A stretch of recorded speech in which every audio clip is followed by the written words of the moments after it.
Baik, salam sejahtera untuk kita semua. Saya akan memberikan ringkasan daripada sekolah sahabat kita pada minggu ini dengan judul "Dan Bangsa Besar Manakah?" Itu ada tanda tanya. Dan ada lanjutan daripada judul ini yang nanti kita bisa akan melihat bersama-sama. Nah, pelajaran kita minggu ini kita akan kembali membaca di dalam buku pelajaran sekolah sahabat kita dan mempelajarinya. Di ayat hafalannya di Ulangan 4 ayat 8 dikatakan, "Dan bangsa besar manakah yang mempunyai ketetapan dan peraturan demikian adil seperti seluruh hukum ini yang kubentangkan kepadamu pada hari ini." Di ayat hafalan ini sedang dibuat satu penegasan bahwa hukum Tuhan tidak ada yang dapat melebihinya ya, dari hukum manapun yang ada di dunia ini yang demikian adil dikatakan. Jadi bangsa besar manakah yang mempunyai ketetapan peraturan seperti ini? Jadi kepada mereka ditegaskan bahwa tidak ada hukum, ketetapan yang begitu adil, begitu baik seperti yang Tuhan berikan kepada siapa? Kepada mereka. Nah, di Ulangan 4 ayat 1-9 di sana dicatat hal-hal yang berisi suatu pelajaran tentang hukum Tuhan dan apa konsekuensinya jika mematuhi ataupun menolaknya. Selalu ada dua sisi di sana. Dan hukum itu ya kudus tentunya, sempurna dan bijaksana. Ya. Nah, di sana diberikan beberapa hal yang harus menjadi perhatian bagi kita. Ya. Dapatkah kita menambahkan atau mengubah apapun dalam hukum untuk membuatnya lebih sempurna? Artinya kalau sudah sempurna, apakah masih ada hal yang kita bisa buat untuk menambahkannya? Bagaimana hukum terkait dengan kebijaksanaan? Dapatkah kita menjadi terkenal dalam hidup ini dengan menaati hukum? Nah, ini beberapa pertanyaan yang perlu diamati. Nah, karena itu dalam minggu ini beberapa poin diutarakan. Yang pertama, jangan ditambahkan atau dikurangi katanya. Ya, jadi nanti akan ada akibat kalau ditambah dikurangi ya. Ada pemberontakan di sana. Kemudian bagaimana mengikut Tuhan?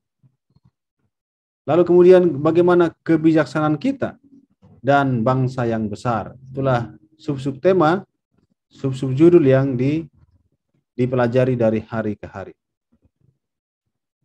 Nah, kalau kita lihat dari gambar ini, tentunya adalah 10 hukum Tuhan. Dikatakan jangan menambahi atau mengurangi.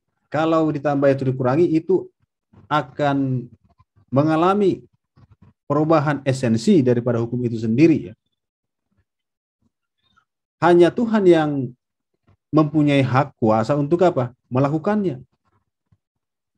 Di Ulangan 4 ayat 2 dikatakan, janganlah kau menambahi apa yang kuperintahkan kepadamu. Jadi Tuhan sudah memberikan perintah itu lengkap. Maka jangan ditambah-tambahin ya. Ataupun jangan dikurangi. Dengan demikian kamu berpegang pada perintah Tuhan Allahmu yang kusampaikan kepadamu. Jadi artinya apa yang Tuhan telah perintahkan itu harus demikian adanya, utuh. Kita tidak boleh campur tangan di sana untuk mengoreksi ataupun mengurangi nilainya, menambahinya. Ya, karena kita ini siapa ya? Yang bisa mendikte Tuhan, mengajari Tuhan tentang hal itu. Ya. Karena itu Tuhan katakan jangan, tidak boleh. Karena apa yang Tuhan berikan itu sudah sempurna adanya, ya sudah pas dia begitulah. Nah, kenapa? Karena kita akan mengambil posisi Tuhan jika kita mencoba membuat hukum yang sempurna menjadi lebih sempurna. Jadi sudah sempurna maksudnya. Jangan lagi apa? Diutak-atik itu. Dengan menambahkan atau menghilangkan sesuatu darinya, ya. Itu dia. Itu adalah keinginan setan. Propagandanya selama pemberontakannya mempertahankan bahwa hukum Tuhan tidak sempurna dan harus diadakan perombakan. Nah, melalui sejarah, setan telah membujuk umat Tuhan untuk menambahkan aturan-aturan baru ke dalam hukum. Misalnya, dengan mencampurkan kebenaran dengan kebiasaan kafir, menciptakan hukum baru, menegakkan tradisi. Nah, ini semua adalah campur tangan daripada manusia kepada hukum Tuhan. Makanya maknanya menjadi tidak lagi asli sesuai dengan apa yang Tuhan berikan. Setan bahkan mendorong mereka untuk menghapus perintah seperti hukum kedua, ya, untuk menyembah Tuhan melalui patung, ya. Untuk umatnya telah menderita akibat dalam setiap peristiwa itu. Jadi ada upaya-upaya setan untuk apa? Untuk mengurangi, menambahi dari apa yang Tuhan sudah tetapkan. Dengan demikian apa? Mengubah maknanya dan juga arah penyembahan itu menjadi apa? Menjadi bergeser di sana. Dari kepada Tuhan menjadi kepada setan. Itu makanya jangan apa? Menambahi atau mengurangi. Lalu berikutnya, apa yang akan terjadi ketika kita mengambil tempat Tuhan, ya?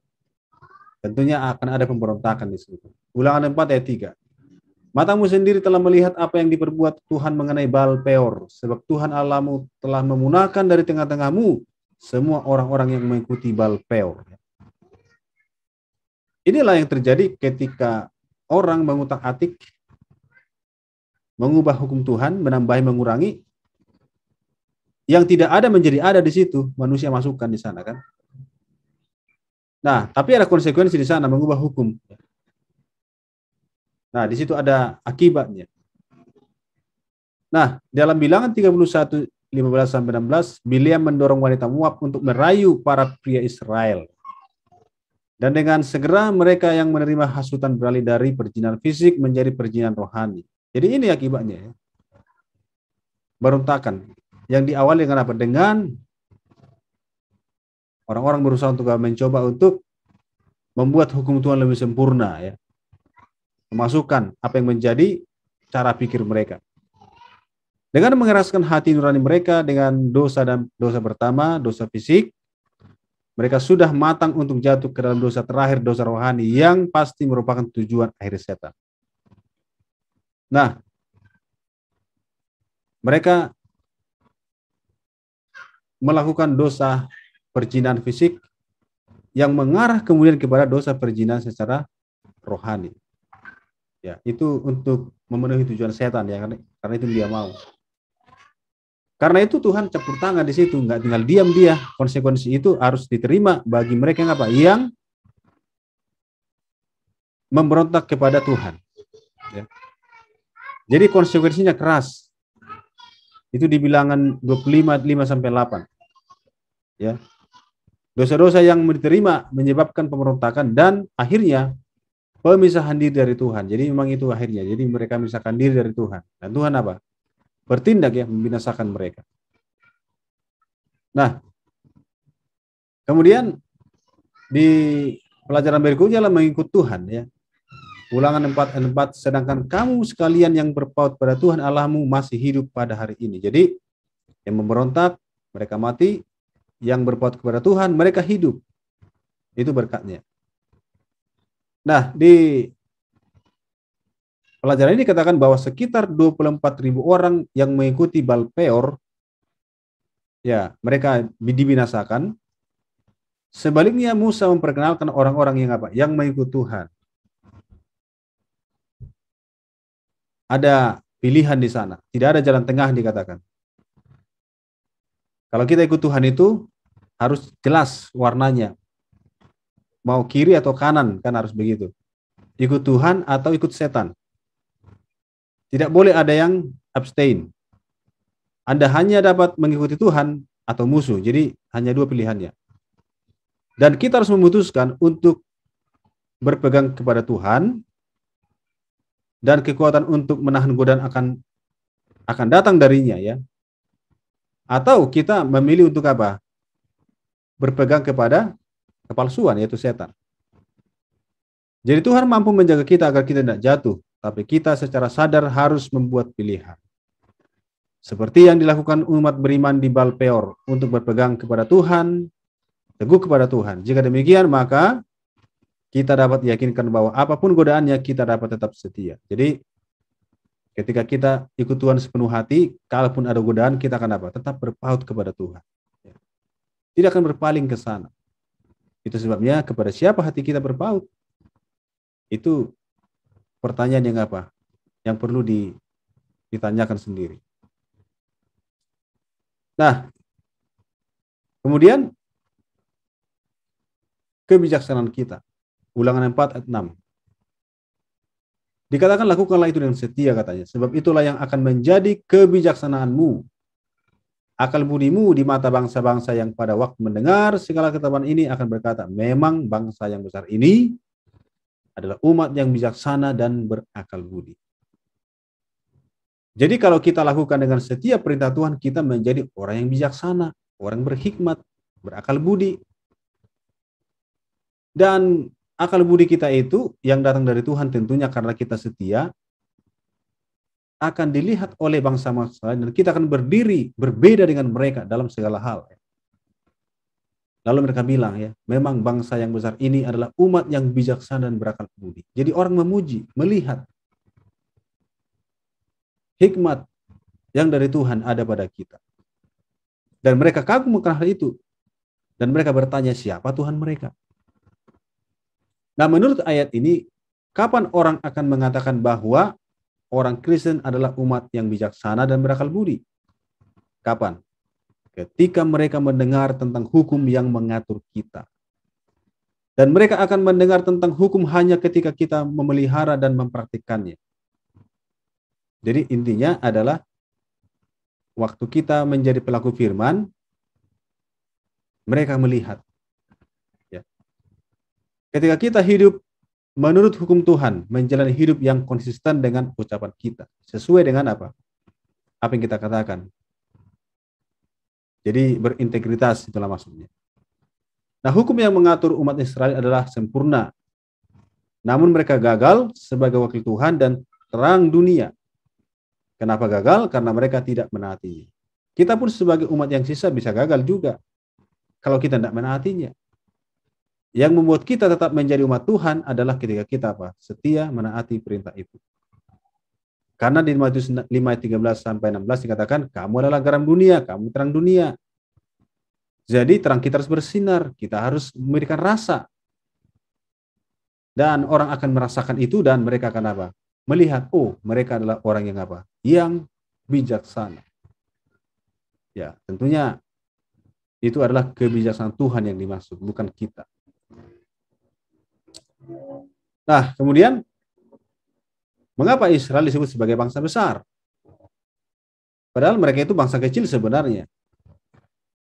Mereka bukan bangsa yang melebihi bangsa-bangsa lain. Tapi disebut di sini bangsa besar, sebenarnya ini bukan dalam arti segi jumlah yang dimaksud besar itu ya. Ya. Karena di Ulangan 4 ayat 7 sampai 8 dikatakan, ya, sebab bangsa besar manakah yang punya Allah yang demikian dekat kepadanya seperti Tuhan? Allah kita, setiap kali kita memanggil kepadanya. Dan bangsa besar manakah yang mempunyai ketetapan dan peraturan demikian adil seperti seluruh hukum ini yang kubentangkan kepadamu pada hari ini. Ya. Jadi yang pasti adalah Tuhan bersama mereka dan ia dekat dengan mereka. Itu kalau kita lihat gambar ini kan, ada bait suci sebagai tanda bahwa Tuhan hadir di tengah-tengah mereka. Nah, Tuhan memilih keturunan Abraham untuk membuat mereka menjadi bangsa yang besar dan untuk memberkati seluruh umat manusia melalui mereka. Ya, Kejadian 12 ayat 2 sampai 3. Itu sudah jadi janji Tuhan. Mereka menjadi bangsa besar. Ya. Nah, kemudian mereka memiliki hukum dan penghakiman yang adil ya. Jadi bangsa yang besar itu tentunya adalah bangsa yang ada Tuhan dalam tengah-tengah mereka, ada hukum yang apa? yang mengatur mereka dan ada penghakiman yang apa? Yang adil. Jadi Tuhan juga telah memilih kita untuk memberkati umat manusia dengan pekabaran keselamatan. Mengapa kita perlu menjadi seseorang yang besar? Jadi besar di sini bukan dari segi fisikali, tapi dari segi rohani, pengaruh, peran, gitu ya, dalam pekabaran untuk penyelamatan bangsa-bangsa di sekitar kita. Nah, tujuan yang ingin dicapai Tuhan melalui umatnya hari ini adalah sama dengan yang ingin Ia capai melalui bangsa Israel ketika Ia membawa mereka keluar dari Mesir. Dengan melihat kebaikan, belas kasihan, keadilan, dan kasih Tuhan yang dinyatakan di dalam gereja, dunia harus memiliki representasi dari karakternya.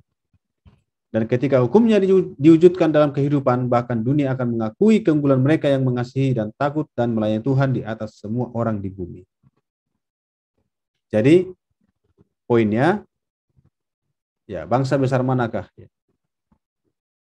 Terjawab ya bahwa mereka adalah umat-umat Tuhan yang apa? Yang mewujudkan karakter Tuhan di dalam dunia ini. Ketika hukum Tuhan kita wujudkan dalam hidup kita sehari-hari, menjadi pelaku firman, kita menaati perintah Tuhan, kita hidup benar, dunia melihat dan mengakui keunggulan kita. Dan mereka akan apa? Juga mengasihi Tuhan, dibawa kepada Tuhan, dan semua bangsa akan apa? Memuji dan meninggikan Tuhan. Jadi itulah poinnya sepanjang minggu ini dari pelajaran kita. Semoga Tuhan berkati. Mari kita berdoa. Bapa di sorga, biarlah pelajaran minggu ini memberkati kami. Kami rindu juga menjadi bangsa besar yang memberikan pengaruh yang besar bagi banyak orang di sekitar kami melalui penurutan kami kepada hukum Tuhan yang terpancar dalam karakter kami setiap hari. Terima kasih, dalam nama Yesus kami berdoa. Amin.